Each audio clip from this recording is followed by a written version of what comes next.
Multan test की पहली innings में वेस्टइंडीज की टीम 137 रन्स बनाकर आउट हो गई है और पाकिस्तानी स्पिनर्स वेस्टइंडीज की टीम के लिए डरावना ख्वाब साबित हुए। शाहिद हाशमी हमारे साथ मौजूद हैं, उनसे मजीद बात करेंगे। शाहिद साहब, साजिद खान, नुमान अली बेहतरीन बॉलर्स, क्या कहेंगे? बिल्कुल, दोनों ने बहुत जबरदस्त बॉलिंग की है। 5 विकेटें नुमान अली, 4 विकेटें साजिद खान ने ली, लेकिन आखिरी विकेट की जो 46 रन की शराकत है उसने वेस्टइंडीज का स्कोर काफी आगे तक पहुंचाया और वो यानी समझे कि इतनी करीब पाकिस्तान के आ गए कि सिर्फ 93 रन की पाकिस्तान की लीड रही। 100 रन 120 रन से ज्यादा होती तो ज्यादा अच्छा होता, लेकिन दूसरी इनिंग्स में और भी मुश्किल हो जाएगी इस विकेट पर बैटिंग करना। तो 4 विकेटें 65 रन देकर साजिद खान की और 5 विकेटें सिर्फ 39 रन देकर नुमान अली की, 1 विकेट अबरार अहमद के हिस्से में आई। और पाकिस्तानी, लेकिन शाहिद साहब बैटिंग की अगर बात की जाए तो वो इतनी मुतासिरकुन नहीं रही है, उसमें क्या आपको खामियां नजर आई आज? नहीं, विकेट पर बैटिंग करना मुश्किल है और टॉप ऑर्डर ने वाकई गलतियां की। 4 विकेटें 46 रन पर पाकिस्तान की गिर गई थी। स्पिन विकेट पर फास्ट बॉलर को विकेट देना बहुत ही मायूस कुन था। 3 विकेटें जेडन सील्स दे गए, तो वो जो टॉप ऑर्डर की नाकामी थी वो वाकई मायूस कुन है। लेकिन 84 रन बनाकर सऊद शकील ने 71 रन बनाकर मोहम्मद रिजवान ने पाकिस्तान को बचाया और उनकी 141 की पार्टनरशिप जो थी वो पाकिस्तान को 230 रन तक ले जाने में कामयाब हुई। शाहिद साहब, साथ ही नजीबुल हसनैन भी हमारे साथ मौजूद हैं। नजीब, पाकिस्तान टीम 230 पर आउट हुई जबकि पाकिस्तान ने 137 पर वेस्टइंडीज को आउट किया। स्पिनर्स की परफॉर्मेंस को आप कैसे देख रहे हैं? जी नजीब। हेलो, मेरी आवाज आ रही है आपको? जी जी नजीब जी, ये पिच बनाई स्पिनर्स को के लिए थी और जाहिर है उनको मद्देनजर रख के बनाई गई थी, तो उन्होंने तो अच्छा करना ही था। साजिद ने 4 और नुमान ने 5 खिलाड़ियों को आउट किया, अबरार ने 1। तो ब्रिलियंट परफॉर्मेंस बाय देम। और जो स्पिन का जाल बिछाया था उसमें पाकिस्तान पूरी तरह से कामयाब हुआ। आखिर में भी आप देखें तो उनके प्लेयर्स जो टेल एंडर्स थे उन्होंने मारना शुरू किया तो इतने स्कोर तक पहुंचे, वरना ये 100 के अंदर भी कहानी पैक हो सकती थी। तो जो पाकिस्तान का प्लान है वो उस प्लान पे बिल्कुल सही तरीके से चल रहे हैं। ठीक है, तौसीफ अहमद साहब भी हमारे साथ मौजूद हैं। तौसीफ साहब, पाकिस्तान टीम ने जो वेस्टइंडीज के लिए स्पिन का जाल बिछाया था उसमें फंस गई। कैसा देख रहे हैं आप स्पिनर्स को शामिल करने का तजुर्बा और दोनों टीम्स की परफॉर्मेंस को आप कैसे रेट करेंगे?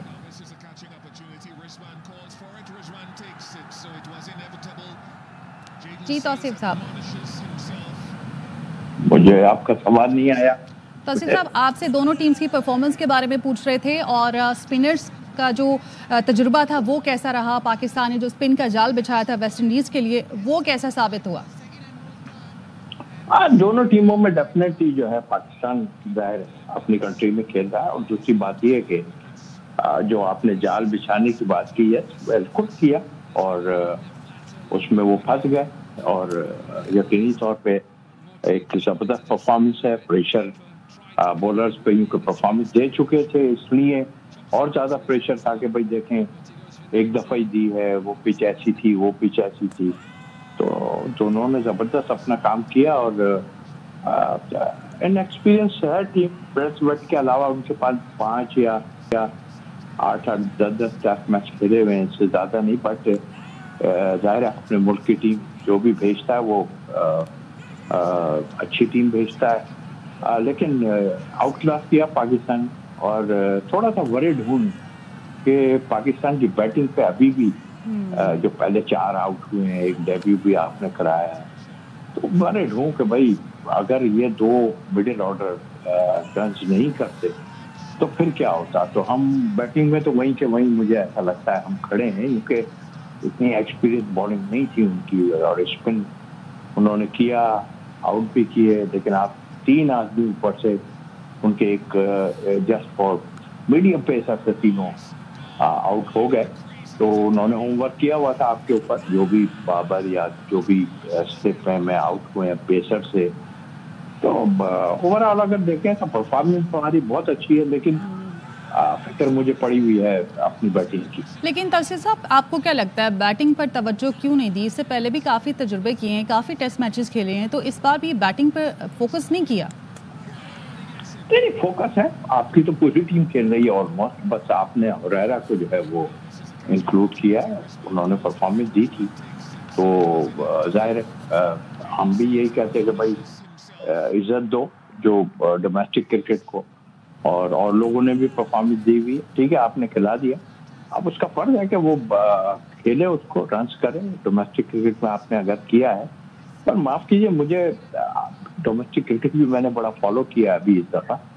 थोड़ा सा गेंद ऊंचा नीचा होता है, आई मीन के स्विंग होता है या सीम होता है, मैंने यूबीएफ ग्राउंड पे देखा। अब आप लड़खड़ा जाते हैं, तो हम आगे जाके देखेंगे तो वहाँ क्या होगा जब बाहर। हम तो अपने यहाँ तो हम कर लेंगे सारा कुछ और सबको फंसा भी देंगे यहाँ बुला के, बट आगे की हम सोचें तो वो जरा सा मुझे उसके लिए बहुत वरीड हुआ। अच्छा, टेस्ट जीतने के लिए पाकिस्तान को अब कितने रन दरकार हैं, आप क्या समझते हैं? देखिए, मैंने देखा नहीं, पता नहीं उन्होंने पाकिस्तान ने फॉलो ऑन किया है या नहीं किया, I don't know follow on हुआ है उन्हें या नहीं। अगर मुझे ये पता चल जाए तो अगर पाकिस्तान बैटिंग कर रहा है तो फिर जाहिर है आप जिस तरह की वो टीम खेली है, आखिर में थोड़े से रन बन गए उनके, तो गेंद चला के रन बनाए उनके नीचे के बैट्समैनों ने, तो मेरा ख्याल है 200 रन तो बहुत ही ज्यादा होंगे उस हिसाब से मैं समझता हूँ। तो आगे का गेम प्लान क्या होना चाहिए पाकिस्तान का, कैसे खेलना चाहिए?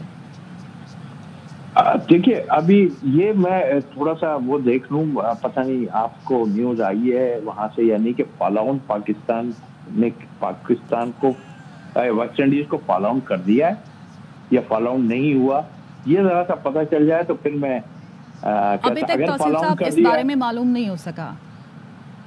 अच्छा, तो फिर अगर चले इस तरह कर देते, अगर फॉलो ऑन कर दिया है तो आई थिंक मेरे ख्याल जो 100, 120, 25 रन है, तो मेरा ख्याल तो यूके हमें वेदर को भी देखना पड़ेगा थोड़ा सा, क्योंकि वेदर पता नहीं चल रहा है कि पंजाब में जो ज्यादा पहले दिन तो, और आज भी 11 बजे के बाद ही शायद आज 10:30, 11 बजे शुरू हुआ है, उस वेदर को भी हमें थोड़ा सा देखना पड़ेगा। बट आई थिंक मेरा ख्याल है इनके लिए एक दिन और काफी होगा अगर आपको मिल जाता है बॉलिंग करने के लिए। सही। नजीबुल हसनैन अभी हमारे साथ मौजूद है। नजीब, आपकी जानिब आएंगे, 93 रन की बढ़तरी हासिल की है, तो अब आगे मैच को आप कैसे देख रहे हैं? देखिए, अभी मुझे तो ऐसे ही लगता है कि पाकिस्तान के लिए बहुत ही कोई बड़ा चैलेंज नहीं है। जैसे कल रिजवान ने भी कहा था कि अगर पूरे 90 ओवर्स का गेम होता रहा तो ये 3-4 दिन से ज्यादा बढ़ने वाला मैच नहीं है।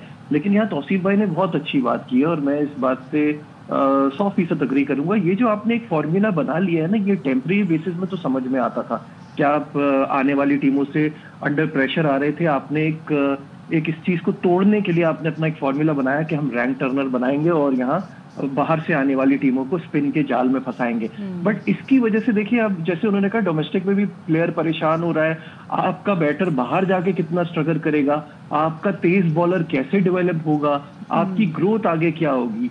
कल रिजवान ने एग्जाम्पल भी दी और जो उनकी बात, उनका पॉइंट बिल्कुल दुरुस्त है। उन्होंने एग्जाम्पल दी कि हम ऑस्ट्रेलिया जाते हैं, वो हमें ड्रॉप इन पे डाल देते हैं, साउथ अफ्रीका जाते हैं, वहां हमें 4-4 पेसर खिलाने पड़ते हैं। तो इंडिया जो है वो अपने अंदर रैंक टर्नर ही बनाता है, स्पिन के जाल में फंसाता है, तो सब अपनी कंडीशन में खेलते हैं। बट उन लोगों के फॉरेन सॉइल पे परफॉर्मेंसेस भी देख लीजिए और अपनी भी देख लीजिए। तो हमें आगे के लिए भी सोचना होगा। हर बार अगर यही फॉर्मूला अप्लाई करेंगे, घर में तो जीतेंगे, घर में तो आप बुली कर लेंगे, बाहर क्या करेंगे। तो taking nothing away from Pakistan बहुत अच्छा खेल रहा है, लेकिन साथ साथ हमें कुछ फ्यूचर का भी सोचना चाहिए। शाहिद साहब, अब ये टेस्ट जीतने के लिए पाकिस्तान को कितने रन करने होंगे? देखिए, सबसे पहले तो मैं तौसीफ भाई की फॉलो ऑन के लिए 200 रन की लीड होना जरूरी है। तो सिर्फ 93 रन की लीड है, तो फॉलो ऑन तो पाकिस्तान नहीं करा सकता। अगर 200 रन की लीड होती, जाहिर है 230 रन पे पाकिस्तान को उनको सिर्फ 30 रन पर आउट करना था अगर फॉलो ऑन करना था। तो 200 रन की लीड होनी चाहिए।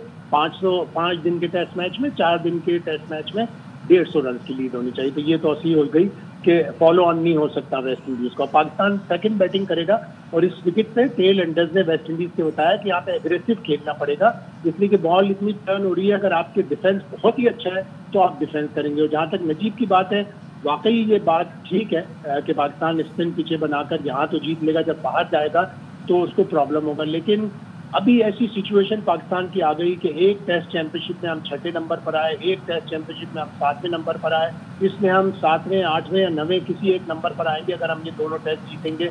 अगर हम हार गए कोई टेस्ट में खुदा न खास्ता तो 90 नंबर पर भी आ सकते हैं, 8वें या 7वें पर। तो इस तरह की हिकमत अमली वो टीमें इख्तियार करती हैं जिनको मुश्किल होती है। बहुत शुक्रिया आपका शाहिद हाशमी, नजीबुल हसन और तौसीफ अहमद साहब AIB न्यूज़ से गुफ्तगू करने के लिए। मुल्तान टेस्ट के दूसरे रोज पाकिस्तानी स्पिनर्स छा गए और मुल्तान टेस्ट की पहली इनिंग्स में वेस्टइंडीज टीम 137 रन पर आउट